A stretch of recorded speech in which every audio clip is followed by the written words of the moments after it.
Thank you, everybody, for coming today and joining us here. You're probably in the middle of a work day, I would imagine. We just heard from the admissions directors at the school, that schools that you're at. And so now, just like we did the earlier panel, we're going to give our participants a chance to hear what it's like to be at school, what to expect, maybe how you ended up choosing an online MBA, and your experience there. So to start with, if you don't mind, I'd like to have you introduce yourself. Give us your name, even though it's visible, where you're working, your current role, and something a little bit about yourself, a fun fact. Sarah, let's start with you. Sorry. Hello, everyone. My name is Sarah Unger. I'm a current student at the University of Cincinnati Online. I do want to say I'm a last minute ad. We had another student who was going to join us from P&G, but he was called into another meeting. So I actually work at the University of Cincinnati, but I am in the program and I can talk about it and tell you all about it.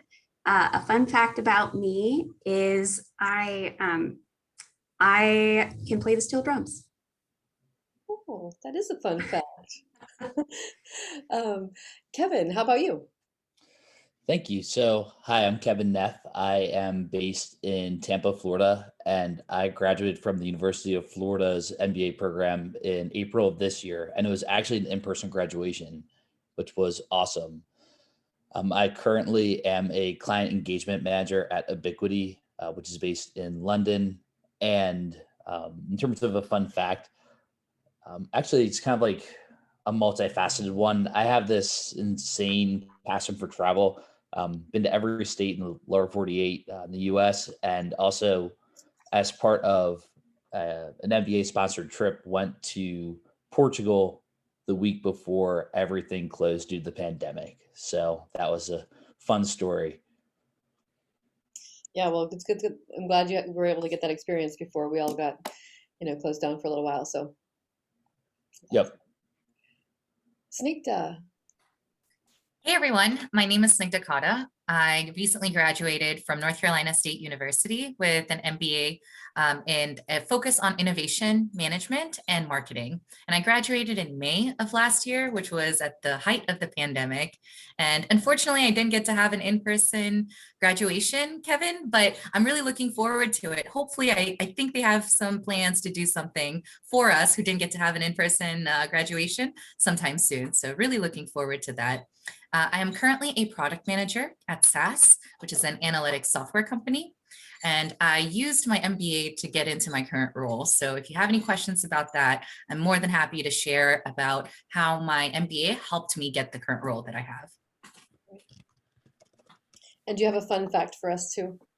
Yes, I do. I have a black belt in karate, which is a really cool fun fact, I think. It is a cool fun fact. Yep. Judy, tell us about yourself. Hi, so I'm Judy Safian. I graduated in December from University of Illinois, Gies, and it was an amazing experience and continues to be. I joined the program because it's something I wanted to do for a really long time. And life happens, career opportunities happen, and I'm older than the average student, and decided that it was time to do it, and I am so glad I did. I'm an independent consultant, and I work on new strategic initiatives for large multinationals, for-profit, nonprofit, across industries and types of projects. And a fun fact about me is that I am a Hamilton buff. I have seen the show in various places all over the US and the world, about, I think, like 8 times, 9 times so far, including the original cast on Broadway.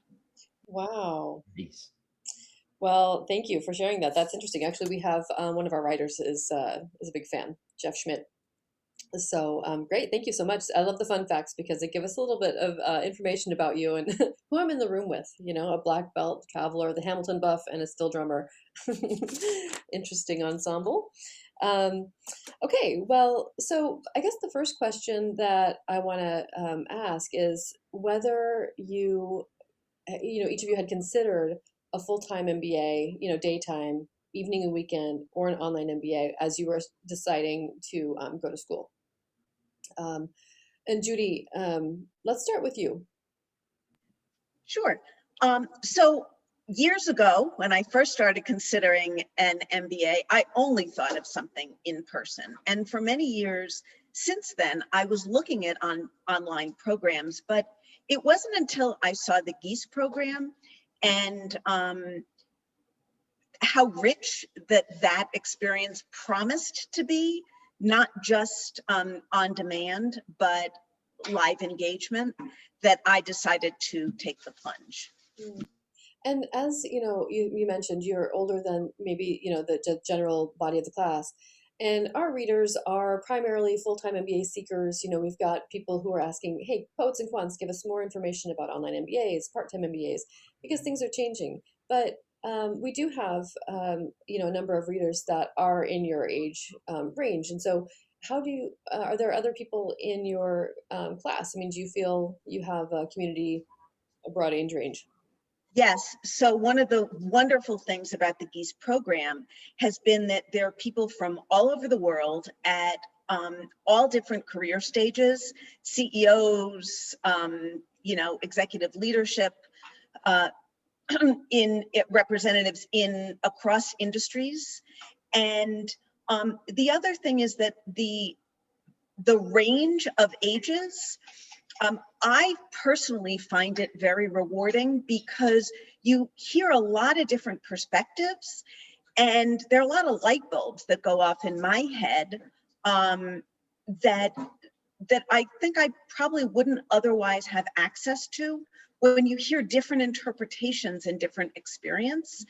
And I have a number of people my age or close to it. And there are people that I've met in this program who will be lifelong friends of all ages. A couple of my really good friends from this MBA experience are 20 plus years younger than I am, and that it's a wonderful thing to have. And there are also a number of people who are my age. That's who great. Will also be lifelong friends. And it seems like, being in a collaborative environment of the online MBA where your people are actually actively working in their industry and their profession while going to school, you can, you have those real-time connections, but then also you have the diversity of age and that life experience and maybe the freshness of what's, the incoming groups of students that you can influence each other in a positive way. It's more reflective of today's actual work environment. Well, thank you. And Snigdha, did you consider a full-time MBA program? I did, absolutely. So before I started even considering what kind of program or what kind of degree I even wanted in the first place, I knew I always wanted to go back to grad school. I just didn't know what I wanted to do, where I wanted to do it, or how I wanted to do it.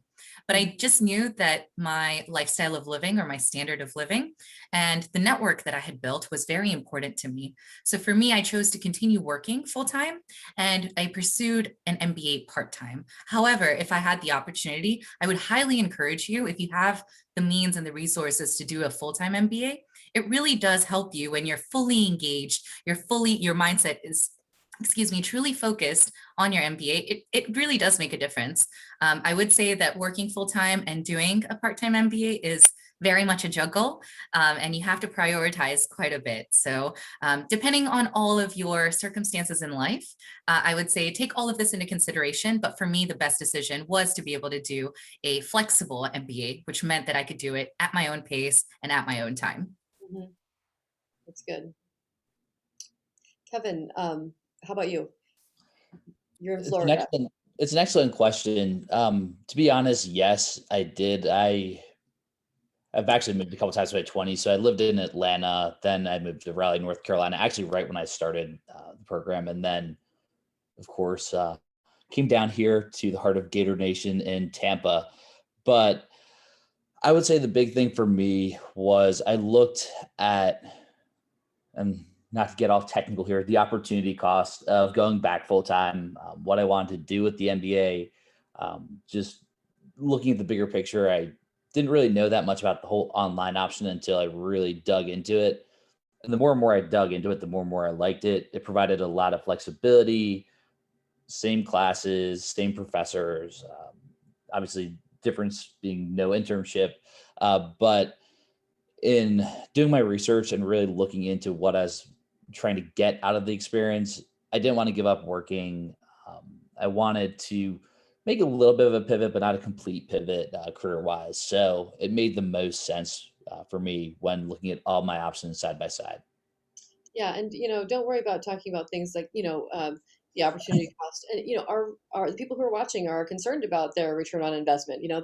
It's a big factor in where they should go. I've talked to a lot of MBA seekers who they have a great job. They don't want to leave it to get an MBA, but they know they need it to take that next step to advance themselves in their lives and careers. So it's a big deal. And yeah, and going off of that, I mean, the end result was that within about a month of graduation, actually after I was named to the best and brightest list, I actually changed jobs and got a significant bump in pay. So, and increase in responsibility, more importantly. So, I saw that pretty quickly, that return on investment pretty quickly. So, it is something you have to consider. But again, giving up working for 2 years is just not something I wanted to do. Right, right. Well, so Sarah, as we're working at the school, no, which came first, working at the school and then the online MBA, or were you a student? Working at the school came first and then the MBA. Okay. So a little bit about my background. I went to Vanderbilt University for undergrad. And the culture there is very much, you're going to graduate, you're going to go to grad school, you're going to go to a great grad school, and then, you'll go on to your career. And a lot of my peers ended up at 2-year full-time institutions and had wonderful experiences. And now they're entering the workforce. For me, I was really fortunate that I was able to secure a job in the field that I loved. And to me, giving that up for going back to school was just not worth it. I pursued other things that I care about. I became engaged. I bought a house. I'm spending my time doing things that other priorities in my life that I care about. So I really do think, especially after the pandemic, as people are evaluating what they want to do with their time, what is a good use of their time, an MBA online is actually a great way to get everything you want to get done on your timeline. Yeah, and you did mention before we started live streaming that you have a little bit of you have a halftime schedule so that you can get these things done, which is a nice one of the benefits of having an online MBA. I don't know, maybe you could just show me or raise your hand if all of the schools have a flexible option. I think most online MBAs do. Okay, great. But and everybody completed, and that's that's nice because especially we're at a certain age, you've got a career, and you can complete this thing, prioritizing it where it fits with your life. So for you, the school came second. Did you think that were you interested in getting an MBA before you started at Cincinnati? Oh yeah. Like I said, I went to an undergrad where going to grad school was a given. Everyone was going to go to grad school. It was just where you were going to go and what you were going to study. Business has always been something I've been interested in. And so I really looked at myself and my own priorities in my life to figure out, hey, I've built a lot of equity in my work. I have a wonderful relationship that if I were to pick it all up and move to Boston or Atlanta or something like that, how is that going to change? And is that worth it? For me, it wasn't. And I have no regrets. Very excited. I'm getting married next year. It's going to be great. Well, congratulations. Congratulations. Yeah. And so Kevin, you started your program, and then you had a shift in career during? Yes.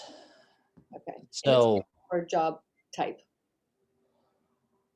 it was a combination of things. So first, for context, I worked for a company that worked exclusively with tourism and hospitality. Mhm. So that was not the greatest place to be last March, as me and many of my colleagues found out the hard way. And millions of others, we were in good company. But really, I got back to work in that same industry, but really wanted to branch out from that and move into something where it's a little more consulting focused. So what I do now is, again, more on the marketing side, but more consulting focused. So um, a lot of what I learned in school in terms of how to run a business, um, how different pieces go together, and um, all of those different concepts helped me understand my clients better. It helped me understand business needs better, and it helped me become a better employee. And with that confidence, this is going to make this pivot towards the end of grad school. Um, I had a very clear idea of what I wanted and found exactly what I was looking for. That's great. But in terms of career changes, I know, at least with my group, who I'm very close with, one of the girls lives in Orlando and worked for one of the amusement parks and now is helping run a family business. One of the other guys got promoted. One of the other people made an even bigger pivot than I did. And then, of course, one of the people worked for a pro football team and is also eventually going to, I think, become a CPA. So I did see that growth in other people as well. Just not just in my experience, but firsthand at a front row seat to that. That's great. And Snigdha, so how about for you? You immediately said, hey, if, this was good for me, but if you have a chance to pursue a full-time MBA, do that. So could you talk a little bit about both too? Like, tell us how your online MBA, if it led to industry or career development for you, or career switch or industry change. Thank you. Sorry, Sure. thanks for being patient with me. But also, yeah, your thoughts, a little bit more about your thoughts about online versus full-time. Sure, absolutely.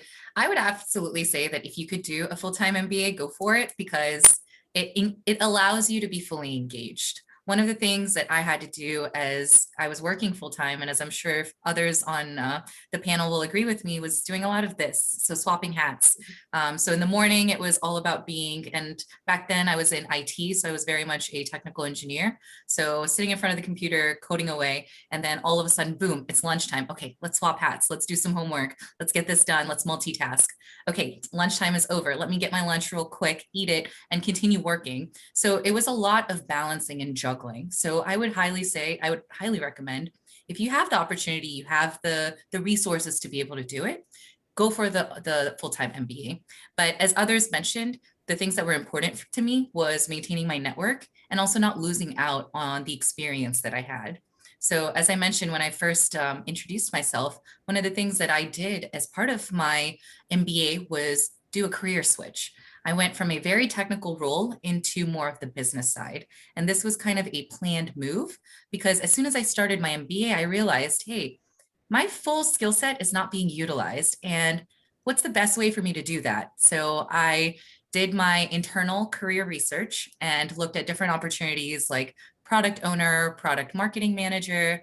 I looked at marketing because that was another interest of mine. And finally decided that, hey, the combination of my engineering background and the combination of my MBA education, it seems like the best fit would be moving into a more strategic position. And that meant being a product manager.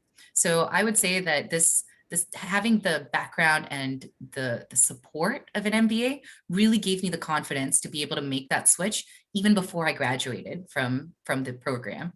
So I would say that having that flexibility and being confident and knowing that, hey, let me take a chance. If it works out, great. And if it doesn't, I still have time to learn more courses, get the lingo down, what have you. It allowed me to feel like, okay, I'm taking this opportunity now, but it doesn't mean that it's the last one. Great.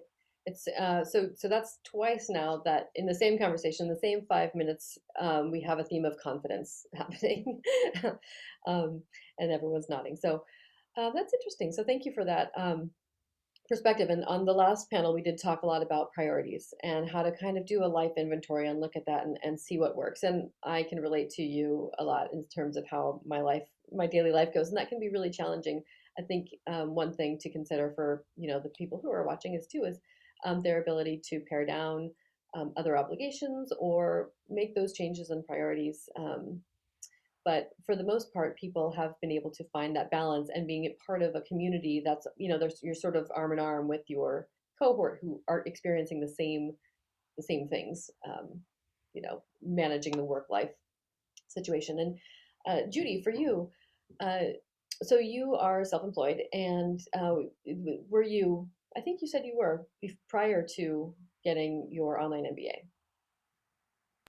Yes, yes, I was. My goal my goal for doing the MBA did not have to do with furthering my career at this point in my life and in my career.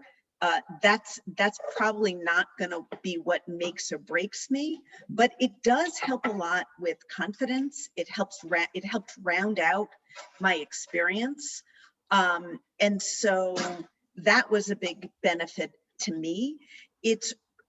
The other thing is that the whole experience, like many experiences in life, is a real eye-opener in that it really brings home the variety of reasons why people pursue a graduate degree, why they and how they feel about, Snigdha, I have a very different sense of whether it's, for me, whether it was better to do in person and full time versus not. The fact that I have to change hats all the time, that's a skill, and a skill that one needs in the workplace and in the job market.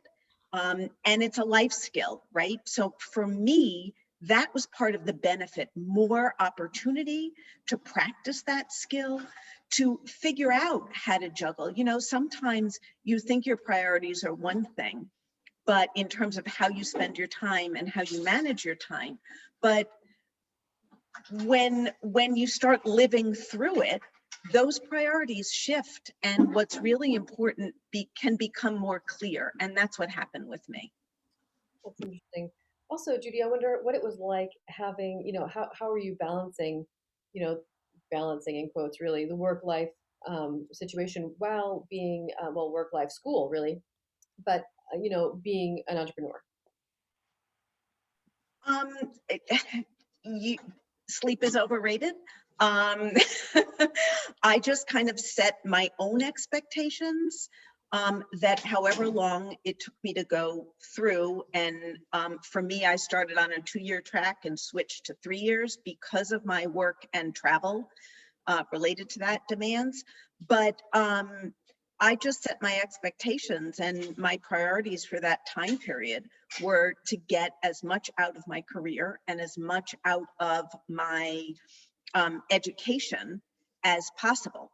And I found that I was having that balance. I could bring things on a week to week, if not day to day basis. I could bring things from my MBA experience into the workforce, into my work life in ways that enriched that and helped inform it. And I could bring things from my work experience that I was going through into my academic experience. And I found that complement worked very well for me. Great. Well, now you've all had different experiences pre-COVID, post-COVID, or, currently in school. Well, actually, Sarah, you're the only one that's currently in school. Are you guys coming back? Are you on campus? Or you are not, but will you have in-person events in the upcoming academic year?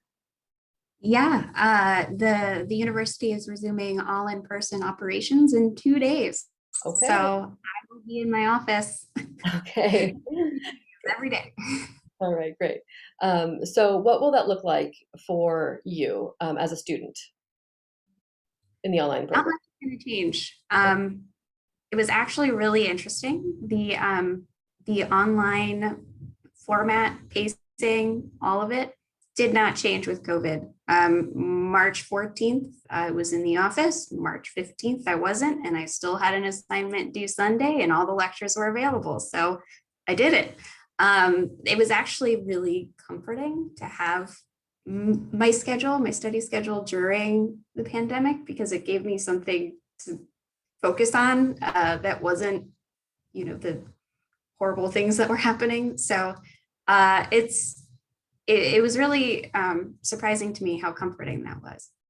That's good. And then when will you have a chance to, to get together with your classmates? How frequently will you do that in your program? UC is actually a 100% online program. So we like to say people don't have to come on campus until they want to walk for graduation. So then I meet everyone in the chat groups. Yeah. Then what do group projects look like? They look a lot like remote work, which is actually pretty useful. We are all masters of every online communication device available. We use an LMS called Canvas that's got all of our classes in it. We all have chat groups, Facebook groups, you name it. We connect and we get it done and get our grades and get on out. So like I said, with the pandemic, we really had almost no change whatsoever in our operations class-wise. I still had assignments too. Which is nice because, the program didn't have to shift and adjust. It was, if it was originally 100% delivered online, that's seamless. So that's nice. So Kevin, so you just graduated in April. Yes. And you were able to have, your ceremony. Did you have a chance to get together with your classmates before, after, during? Excellent question. So orientation was not mandatory. I think personally that from a social perspective and like just networking perspective, going was the right move. It was a lot of fun too. So there was that piece of it, but um, made some friends. We got assigned into groups. We got some FaceTime with people. And this was back in August of 2019. Florida's online program is in the cohort model, which is part of why I chose it. But there were opportunities for residency weekends in Gainesville, things of that sort. There was a Six Sigma Greenbelt course in February of 2020 that was in person in Gainesville. That was a good opportunity to go on campus and see people. They had events periodically for things like homecoming and the like, but obviously COVID changed everything. The last, I guess, in-person event prior to graduation was that global immersion for a week in Lisbon, Portugal, the first week of March last year. But in terms of the graduation, I mean, in terms of keeping in touch with people, like we were always in touch. We had a cohort-wide group chat going. Obviously, working with my group, we worked very closely together on Zoom, communicated through text, whatever else. We still found ways to, I guess, spend time together, even though we're all kind of apart due to the pandemic.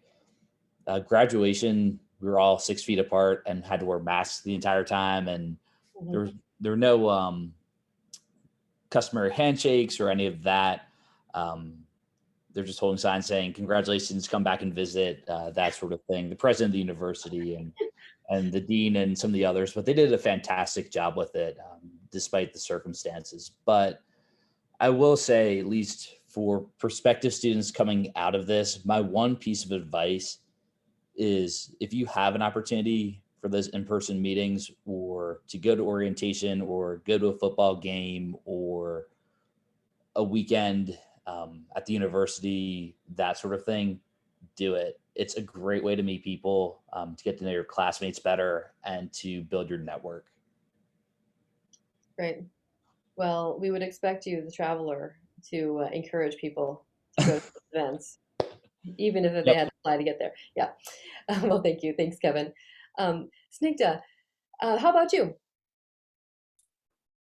So I would say that I was one of the lucky people who got to experience a combination or a flexible MBA program. So I had classes both in person as well as online, as well as I also did a study abroad program like Kevin did. And I will also agree that travel person or not, that experience is something that will help you build connections, experiences, as well as build your network. I can very easily say that the people that I traveled with, we still have a WhatsApp group. We are still connected on LinkedIn. We all support each other. One of my colleagues just recently won a competition that he was part of, and we were all so happy about it because, you know, we were all there supporting him while he was working on this as part of the MBA. And in addition to that, one of the other things that I highly recommend is connecting with people in person. So again, seconding what Kevin says, and that's truly because a face and a name makes such a difference than pixels on a screen. And I know that it's common for us now to get used to this virtual aspect, but I think as we're moving towards more either hybrid or in-person events, that's a skill that's going to be very important that we start to inculcate within ourselves.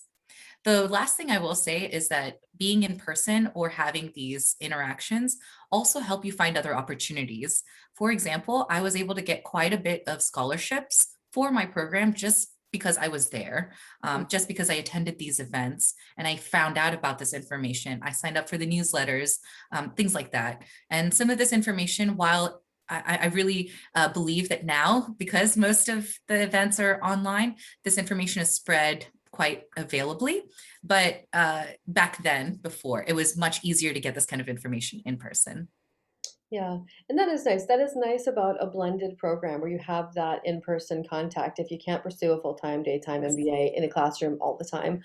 Um, I'm a people person. And, even Leanne, who's our, my co-chair here for these events, we've worked online together for a couple of years, but I just got to meet her in person. It's so wonderful.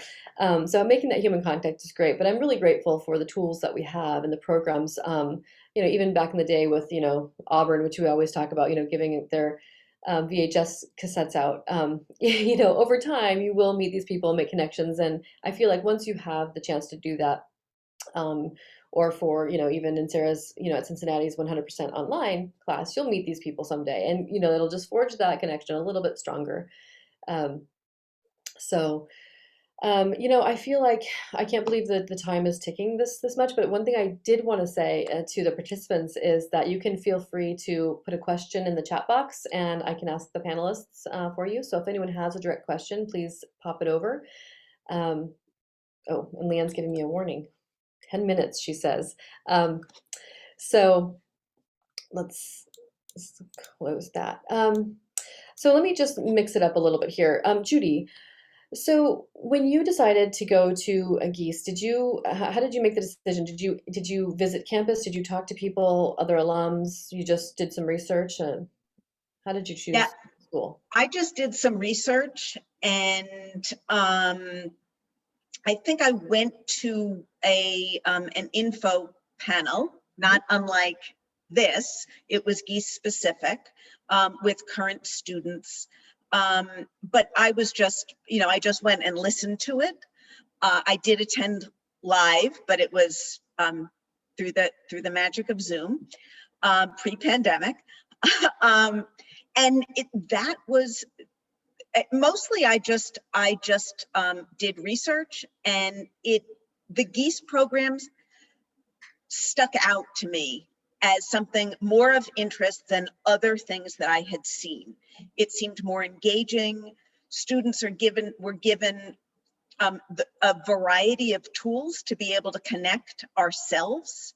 But I have to admit that once I joined and was part of the program, I was surprised by the degree of community support and connection amongst students.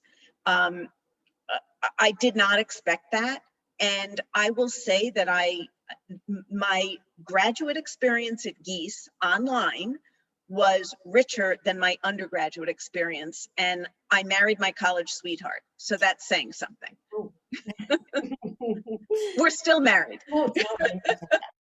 All right. Snigdha, how about you? How did you choose NC State? Flexibility? Yep, absolutely. Flexibility was very important for me. So I needed a program that if one semester I decided, hey, my work schedule is a little lighter, or I don't have any major software releases or anything coming up, I want to do all in-person classes. I was able to do that. That's The nice. next semester, I had more travel opportunities and I had to travel for work. So I said, okay, because of this, I need to do all my classes online. So you betcha that I was sitting there in the hotel room on Friday evenings, right before a Saturday customer engagement, doing my homework because it was due the next day. So it was very important for me to have flexibility. But the other thing was also the importance of connection to technology. So I work in a very technology-based field, and I want to continue working in the technology field for at least for right now. So NC State has a lot of good connections in the RTP, Research Triangle Park area, which means that they have connections with companies like Cisco, Dell, IBM, Red Hat, SAS. So it gave me an opportunity to work with colleagues who work at these companies, which meant that I could build my network, I could learn about how other companies work, and even think about my future opportunities for career changes or career growth. So it sounds like you did your homework in terms of, first of all, knowing what you wanted and needed as a person. Yes. And then looking at the school itself, it's career network, alumni network. Did you attend info sessions or speak to other students or? Absolutely. Yes. It took about a year of attending info sessions across different schools, and then finally deciding that, hey, North Carolina State University was the one for me. And more importantly, because it was flexible and had that connection to innovation and technology. And did you apply to other schools or did you put all your eggs in the NC State basket? I did apply to other schools and I got in, but again, decided that NC State was the one for me just because it had everything that I needed. And it was also at the price point that I was looking for, which was very important to me. Talking about return on investment, I will say that thanks to my MBA, I was able to negotiate a 25% increase in my salary. And let's just say that all of this stuff has been worth it. So yeah. And that's kind of also, that factors in confidence too. But one thing I kind of wanted to say, and I haven't figured out a time, so I'm just going to say it now, is that, people are considering an online MBA. And whether you switch during your career or during your program or after, you're going to end up with the letters MBA on your resume. No employer is going to ask you, that's going to open the door, right? But no one's going to say, oh, did you get online or did you go to the daytime program? Like, it doesn't matter, an MBA is an MBA once it's on your, on your resume. But all of the skills and the hard skills, business skills, and the soft skills that you get that growing as a person through the process is going to help you do things like, decide on a new career path or negotiate a $25,000 raise, or just enrich your life. So, Kevin, you have said that the cohort model was important to you in choosing Florida. What kind of research did you do? I'm asking this for the readers and the panel attendees who aren't really sure where to start, where else to look, and should they reach out to alumni? Can they contact you on LinkedIn? What should they do? You're on mute. I've heard that a million times over the last however many months. Yes, absolutely. Definitely for anyone considering online MBA, please feel free to reach out, whether it's Florida. Obviously, I'm a bit biased, but whether it's Florida or somewhere else, definitely want to point you in the right direction. For me, with the cohort model, I just felt that it provided more structure. And one of my biggest concerns about the online MBA up front was, is this going to be structured? Like, is it going to be like I'm kind of on my own and like just have to navigate like how to get through the program? But once I did my research with Florida and saw just how structured it was, how you started with the same people and graduated with the same people, that really sealed the deal for me. That end, I think, my sister-in-law's family is a Florida family, so they were pretty happy. But no, I do think that you really have to do what's best for you. Some people thrive in the cohort model. I personally really loved it. Also, you just get to meet these people. You learn so much from these people. I was not the smartest person in the room. I had classmates who were doctors, who were surgeons, who were had all these other letters after their names. People who already had a master's degree and wanted to start their own business. But the big thing is, for me, the cohort model just made more sense. There are people who want more flexibility. I have a friend who did an online MBA, a very good friend of mine who did a program where you just went through the modules on your own, and that's fine too, but it varies by the person. Right. Well, thank you, Kevin, for that. And Sarah, so you're at Cincinnati and you're a student, and that's not that uncommon. You know, we see that a lot actually. Business schools hiring their alumni or current students. But so we figure that that's factored into your decision. So in terms of advice, do you have advice? And I think we've gotten some of that, but there might be a nugget of just direct advice that everybody would like to share with MBA seekers, whether they're online or full time. So what advice would you give to an MBA applicant? Oh, yes, Sarah, thank you. Sorry. Oh, yes, Sarah, yes. I think that you can see me looking at you, but Yep. I can't. My biggest piece of advice is to really, it's kind of what I said at the beginning, figure out what the most important things are for you for the next 2 to 4 years, because you might enter a program thinking you're going to knock it out in a year. People do it, and they do it all the time in our program, but it takes a lot out of you. And if there are other people in your life, parents, children, spouses, potential future spouses, there are other people in your life that are important and need your attention. Your program's going to take longer. And there's nothing wrong with that. It actually, I'm taking each program course one at a time, and I'm really enjoying it. Right now I'm in a cross-cultural class with, I'm in a small group with a doctor who is originally from Nigeria and an IT analyst who is from India and works here in the States. So there are great opportunities, great learning opportunities at any pace.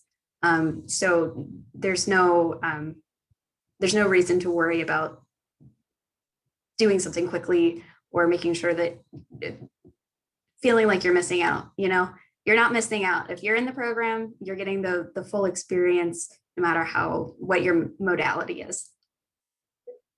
great. And thank you for that. Kevin, a couple words of advice. Any advice for future applicants? I made sure I'm not mute this time.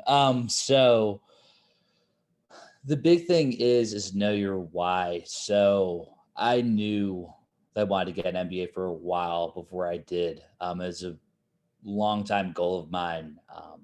But also the big thing is, other people mentioned this, there are a lot of other things you have to give up. When we went to orientation, they asked everyone for what they do outside of work or for fun. They said, okay, now you can do these things in however many months, 20 months, but you're probably not gonna have that much time.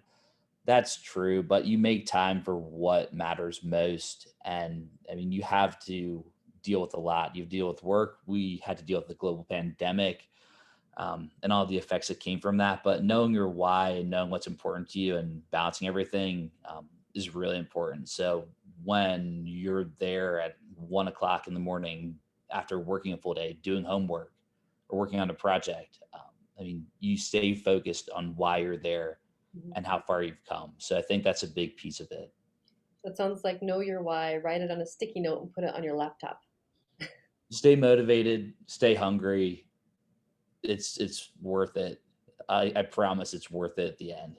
That's great. Thank you. Yep. Snigdha, you've given us some advice already, but anything more, any nuggets that you'd like to share with future applicants? Yes, I'll give you some practical advice. So as you're considering an MBA, you got to consider also how you're going to pay for it. So one of the things that I would highly recommend is considering the cost of the MBA and figuring out if your company, if you work for one, helps pay for the MBA. In that case, you can utilize their payment and either, stretch your courses out so that they can help pay for all of it, or condense it down and figure it out in terms of how much you can afford per calendar year or something like that, as well as looking for scholarships. I'm sure for full-time MBAs, there's quite a few more scholarships that are dedicated for full-time because they are either leaving their job or they don't have a source of income. But for us, either online or part-time MBA students, we have to work harder. So look for opportunities like being a student speaker is one of the things I did. I was also a student ambassador, and I was part of a leadership program that helped me pay for my courses. So real practical advice. Think about the monetary side of things as well when you are considering different programs and different colleges. Great, thank you for that. Okay, Judy, you're going to close us out today. So, and I think it's perfect because you have this richness of life experience, and I think it doesn't, whether you're speaking to a 22-year-old who's thinking, I'm going to go for an online MBA right after undergrad, or somebody, older. What advice do you have to give future applicants? I guess three things. First, think about for you, what's that balance between cost, rigor, and flexibility that will work for you? All of these different programs have different ways that they approach the degree and different things that they offer. So, within that realm, figuring out what feels like the best fit for you. The second thing is when you join a program, be prepared to put in the effort. You're only going to get out of it as much as you put into it. So, just like with in-person programs, and whether it's a business program or something else, whether it's a graduate degree or an undergraduate degree, you're going to get out of it what you put into it. So I would say, give it your all. Make it worth your while. The more you put into it, the more you'll get out of it. And the third thing is to be open. Be open to new experiences, to hearing new perspectives, to thinking about things in ways that are different than what you've done before. Well, thank you so much for that. And thank you all for doing this and sharing your experiences with our attendees and those who are going to be watching after we broadcast it. Appreciate your time and look forward to keeping in touch with you and maybe meeting you in person someday. So you guys, thank you so much. And for everybody, thank you for watching, and we'll be back online shortly. Thank you.